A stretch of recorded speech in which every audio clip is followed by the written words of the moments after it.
Kita ke informasi lain, Saudara. Menteri Sekretaris Negara Prasetyo Hadi meminta kasus korupsi yang menyeret ex-Jampitsus tidak dikaitkan dengan Presiden Prabowo Subianto.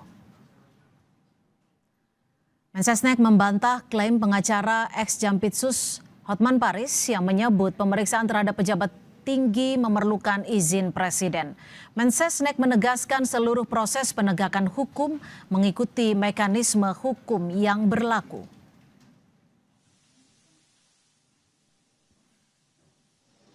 Itu kan kita kembalikan ke proses hukum ya. Jangan dikait-kaitkan juga dengan Bapak Presiden kan. Sepenuhnya kita kembalikan ke mekanisme hukum yang berlaku kan. Tapi kalau pemeriksaan memerlukan izin Presiden, pejabat tinggi itu gimana? Saya rasa Klaim Bang Hotman. Ya, saya rasa kembali kepada mekanismenya ya. Saya rasa nggak ada juga. Hanya pada saat masih proses pemeriksaan harus izin Presiden itu kan. Sebelumnya kuasa hukum ex-Jampitsus Febri Adriansyah, Hotman Paris Hutapea, mengklaim kliennya sebagai sosok berprestasi yang jadi kebanggaan dan tangan kanan Presiden Prabowo karena berhasil memulihkan aset negara dalam jumlah besar. Hotman juga menyinggung soal izin Presiden dalam penetapan tersangka ex-Jampitsus. Bang, foto bang, izin bang, kamera bang, kasih anak foto bre. Dan sudah mengembalikan ke negara 430 triliun. Belum lagi transfer prasi yang begitu besar yang tidak pernah disentuh sebelumnya.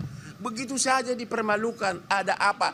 Tanya, makanya malam ini kalian langsung ke Mabes Polri tanya. Kalau kau bukan pengecut. Paling penting kalian bertanya. Kalau Anda punya nyali bertanya, tanya kepada Kapolri. Hei, kenapa nggak nanya Pak Prabowo dulu sebelum melakukan ini terhadap tangan kanan dari yang dibanggakan oleh Presiden Prabowo? Tanya. Saya baru tahu tidak ada izin. Menko Kumham Emipas Yusril Iza Mahendra merespon belum ditahannya mantan Jampitsus Febri Adriansyah. Yusril menjelaskan penyidik memiliki kewenangan menentukan perlu atau tidaknya dilakukan penahanan terhadap seorang tersangka. Menurutnya penahanan didasarkan pada sejumlah pertimbangan yang diatur dalam hukum acara pidana. Karena itu ia menilai keputusan penahanan maupun tidak melakukan penahanan merupakan bagian dari proses penyidikan. Penahanan itu kan disebabkan oleh karena 3 faktor. Karena khawatir yang bersangkutan melarikan diri, yang kedua menghilangkan barang bukti, yang ketiga mengulangi lagi tindak pidana yang dilakukannya. Jadi berdasarkan KUHP baru, ya bisa saja dilakukan penahanan, bisa tidak dilakukan penahanan. Dan kalaupun dilakukan penahanan dapat juga digugat pra peradilan ke pengadilan.